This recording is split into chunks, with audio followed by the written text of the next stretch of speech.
Olá, meu nome é Maurício Vaz, professor da URGS, e hoje iremos dar continuidade ao modelo IS-LMBP.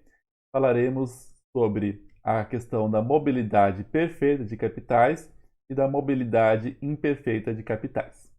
No vídeo passado, de forma complementar ao que foi apresentado pelos professores Alessandro, Fernanda e Luísa, nós tratamos sobre a questão geral do modelo ISLMBP. Posteriormente, falamos do caso de uma economia sem mobilidade de capitais, ou seja, uma economia aberta, mas sem fluxos financeiros. No vídeo de hoje, então, será uma economia continuamente aberta, só que agora, além de ser aberta em termos de transações correntes, ou seja, além das relações de troca de bens e serviços, também haverá a possibilidade de trocas de fluxos financeiros. Então, veremos dois casos. Um onde esses fluxos financeiros serão perfeitos, onde não haverá nenhum tipo de restrição para entrada e saída, tampouco diferenciais de atração de capital, a não ser a taxa de juros, como veremos. E também, em seguida, veremos o caso de uma mobilidade imperfeita de capitais. Vamos lá. Dando início, então, ao caso da perfeita mobilidade de capitais. Então, aqui não é só de ser totalmente livre, mas também é perfeito, ou seja, não há diferença entre aplicar em determinado país ou no outro, a não ser pela questão da taxa de juros. Então, neste caso aqui, o déficit de transações correntes, ele deixa de ser uma variável relevante para determinar o equilíbrio do balanço de pagamentos, porque qualquer que seja o nível do déficit de transações correntes, ele vai poder ser financiado à taxa de juros vigente, desde que ela seja suficientemente atrativa para os capitais internacionais. Então, diferentemente, na verdade, o oposto do que nós falamos para uma economia aberta, mas sem movimento de capitais, o saldo de transações correntes ele passa a ser, então, irrelevante. Então, para uma economia sem mobilidade de capitais, ele é o único fator determinante. Para uma economia com perfeita mobilidade de capitais, ele deixa de ser relevante, ele é totalmente irrelevante. Então, a variável de ajuste para o equilíbrio do balanço de pagamentos, ela não será mais o nível de renda. A única variável que importa será o nível da taxa de juros, certo? E haverá um único nível de taxa de juros que será compatível com o equilíbrio do balanço de pagamentos. Então, nós temos que situações onde a taxa de juros, aqui então seria a taxa de juros compatível com o equilíbrio do balanço de pagamentos. Qualquer taxa aqui no patamar superior, nós teremos um superávit no balanço de pagamentos, porque a taxa de juros ela é mais atrativa que a taxa vigente no mercado internacional. Então, para ser atraídos por esse retorno mais alto, os capitais internacionais eles vão passar a ingressar nesse país, né? O vídeo do professor Alessandro explica bem como é que isso é dinâmico e o da professora Fernanda explica todo esse contexto de globalização financeira. Já quando a taxa de juros estiver abaixo da taxa de equilíbrio vigente, haverá um déficit no balanço de pagamentos. Okay? Ou seja, não importa qual será o nível de renda, pode ser o nível de renda mais alto, mais baixo, o que importa para equilibrar o nível do balanço de pagamento será exclusivamente a taxa de juros. Aqui eu quero chamar a atenção para um aspecto que o livro, que a gente está adotando, que é o Manual da USP, ele utiliza o conceito aqui de livre mobilidade de capitais, tá? E eu estou chamando de perfeita. Por que isso? Mesmo que ele seja totalmente livre, não necessariamente será uma mobilidade perfeita, né? Pelos motivos que falaremos sobre a questão de mobilidade imperfeita. Tá? Então, só chamar essa atenção que não basta ser livre. Tá? Agora, vamos falar um caso que se aproxima mais da economia real. Né? Então, não é nem no caso de uma mobilidade perfeita, nem no caso de ausência de mobilidade de capitais. Então, existem economias que se aproximam muito a uma perfeita e tem outras que se aproximam de ausência de mobilidade de capitais. Então, são esses casos intermediários que se aproximam mais de uma situação ou de outra. Então, quais seriam as duas possibilidades de se enquadrar com uma situação de mobilidade imperfeita de capitais? Nós temos o caso de uma economia grande ou uma economia que não necessariamente é uma economia grande, mas que a mobilidade de capitais ela se dá de forma imperfeita. Vamos explicar cada um desses casos. Então, aqui, numa mobilidade imperfeita, é uma situação que tanto o nível de renda quanto da taxa de juros, ambos passam a influenciar simultaneamente o equilíbrio externo. Então, sem conta de capital, sem movimento de capitais, né, no caso a conta financeira, só importa a renda. Com perfeita mobilidade de capitais, só importa a taxa de juros. Com mobilidade imperfeita, ambos irão importar, como nós veremos a seguir. Agora, então, vamos falar do caso de uma grande economia,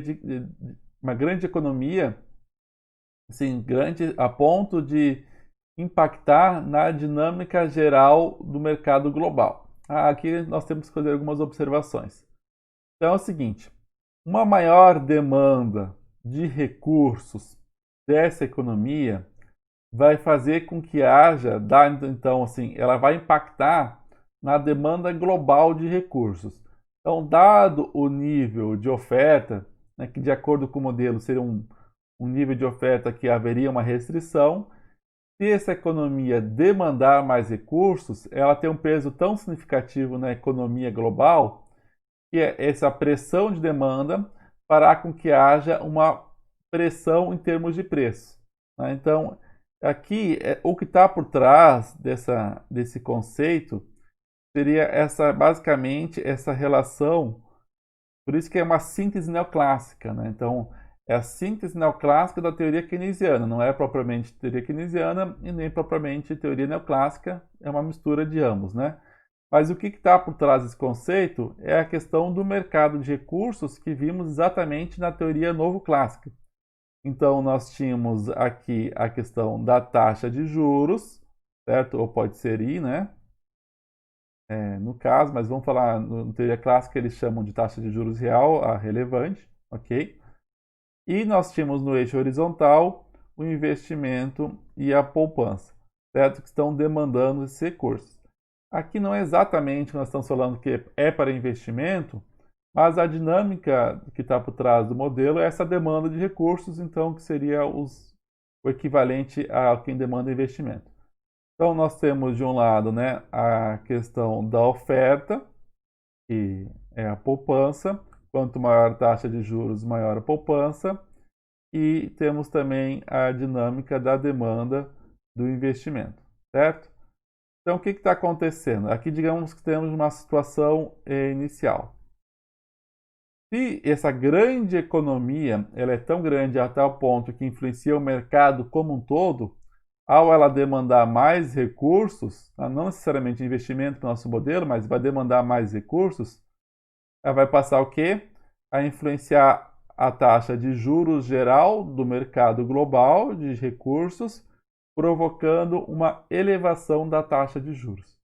Então, essa é a relação da importância de uma grande economia. Quando ela demanda mais moeda, mais recursos, na verdade, o seu tamanho faz com que haja uma mudança no mercado global de recursos. Isso aqui tem uma certa questão, né? Se a gente for pensar, qual que é a maior economia? São os Estados Unidos, né? Os Estados Unidos, em diversos momentos, eles reduziram a taxa de juros e ainda assim continuou tendo uma maior demanda por recursos externos. Então, essa questão de uma grande economia impactar, ela tem um certo problema que é nessa questão da oferta. Atualmente, né, como vimos na teoria keynesiana, há um estoque de riqueza financeira que é muito superior aos fluxos de demanda de recursos, ou seja, demanda de recursos para financiar, por exemplo, o déficit de transações correntes dos Estados Unidos. Porque há essa abundância acumulada de riqueza ao longo dos anos, dos séculos, né, o que faz com que seja mais do que suficiente para financiar qualquer demanda por recursos, esse estoque de riqueza acumulado ao longo dos anos. Então a gente observa pouco isso na prática, tá? Pode haver uma demanda maior por recursos de uma grande economia e não haverá na prática uma restrição de oferta. Mas é isso que está por trás do modelo quando se analisa aqui o caso de uma economia grande. O outro caso, que seria a mobilidade imperfeita mais típica, essa mobilidade imperfeita de capital, ela também pode ser tratada como maiores riscos associados a maiores déficits em transações correntes, ou, por outro lado, também em termos de endividamento externo. Então, qual que é a lógica? Conforme eu aumento o déficit em transações correntes, ou aumento o meu endividamento externo, eu tenho uma maior percepção de risco. Então, o risco do país, ele tende a ser maior. O maior risco país, se lembrem aqui no caso da mobilidade imperfeita, né? Essa que é uma questão que diferencia da mobilidade perfeita em termos de determinação da taxa de juros internacional.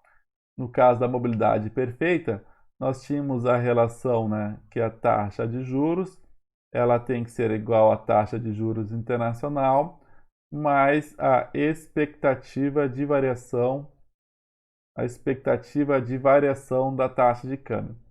Agora, quando tratamos de uma mobilidade imperfeita, além desses casos, nós também temos que somar, aqui um ponto importante, é o risco país, né? Além também dos custos de transação. Mas isso aqui tende a ser mais estável. Agora é o seguinte, conforme vai aumentando as transações correntes ou endividamento externo, o que acontece? Os credores internacionais, eles vão avaliar o país, esse país vai estar no futuro com mais dificuldade de honrar seus compromissos. O que eu vou fazer então em contrapartida? Eu vou exigir maiores retornos, já que meu risco está maior, então eu vou financiar esse país se eu tiver uma recompensa maior, que porventura lá no futuro tem algum calote, ao menos durante esse período que eu emprestei, estou obtendo retorno, eu estou conseguindo proporcionar um lucro para eventuais perdas futuras. Então, a lógica que está por trás desse modelo de mobilidade perfeita é essa, certo? Além disso também, mas aqui não é nem tanto o caso, o custo de transação ele teria que ter um patamar de início, que, por exemplo, nós veremos no caso de determinação do nosso modelo, mas que o patamar, digamos que a taxa de juros internacional esteja nesse ponto aqui, e a nossa taxa de juros deveria iniciar já numa situação de patamar maior devido ao custo de transação e ainda posteriormente ela ser elevada conforme se aumenta o das transações correntes. Tá? Mas no modelo não tem essa diferenciação inicial devido aos custos de transação. Tá? Ela parte do patamar inicial da taxa de juros doméstica e internacional. Uma outra questão também, que não é tanto observada diretamente aqui, é que conforme há uma elevação do déficit de transações correntes e do endividamento externo, além de aumentar o risco país, há a percepção que esse país vai ter uma dificuldade em manter a taxa de câmbio, seja ela fixa ou que vai tender a depreciar quando a taxa de câmbio é flutuante. Então, a expectativa de depreciação da moeda também vai influenciar.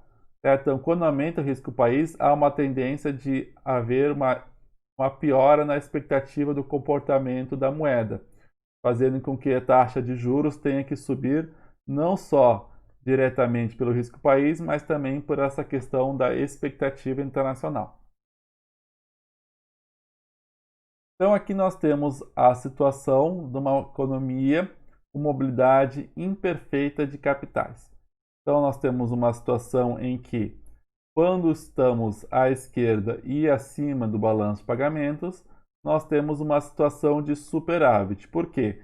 Neste ponto aqui, nós temos uma renda relativamente mais baixa e uma taxa de juros relativamente mais alta. Já na situação de déficit, nós temos uma situação de renda mais alta e juros mais baixos. Tá? Então, ao longo da curva do balanço de pagamentos, a economia estará em termos de equilíbrio externo, equilíbrio no balanço de pagamentos. Qualquer ponto à direita, abaixo ou à esquerda e acima, estará numa situação que não é de equilíbrio, ou é de superávit ou é de déficit.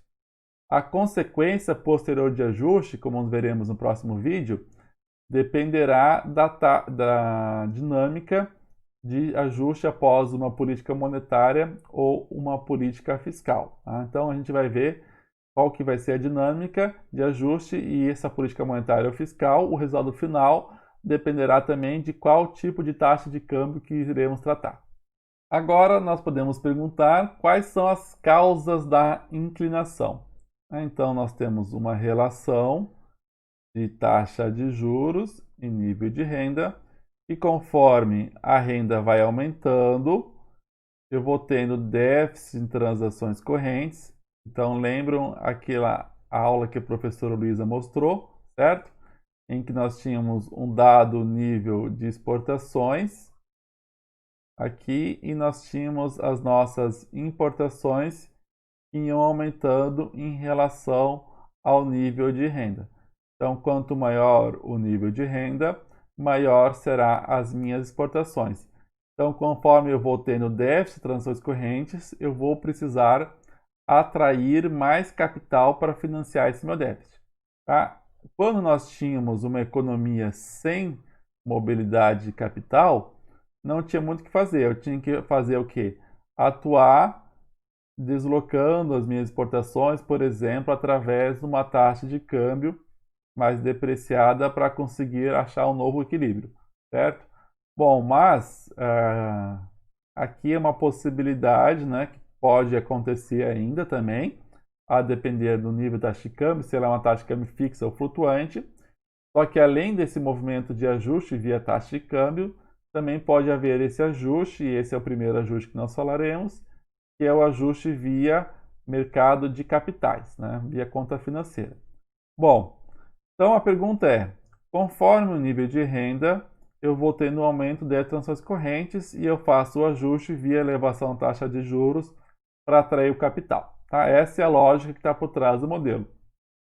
Bom, diante disso, espero que vocês já tenham entendido quais são as causas da inclinação e se não sabe ainda, dá uma pausa no vídeo para posteriormente continuar. Tá?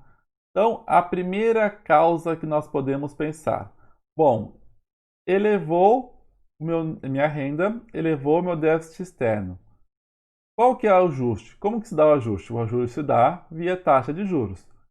Então a pergunta é, o quanto que eu tenho que aumentar a minha taxa de juros para compensar esse déficit que surgiu? Bom, isso vai depender então da sensibilidade dos capitais internacionais em relação à minha taxa de juros. Ou seja, qual que é a elasticidade do movimento de capitais em relação à taxa de juros doméstica. Se os capitais foram bastante sensíveis, então pense no caso de uma economia como os Estados Unidos. Os Estados Unidos aumenta um pouquinho só a taxa de juros, ele já atrai bastante capital.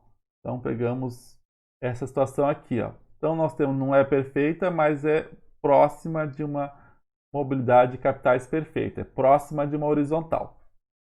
Agora uma economia, por exemplo, intermediária, que consegue até atrair um certo nível de capital, mas não é tanto assim como nos Estados Unidos.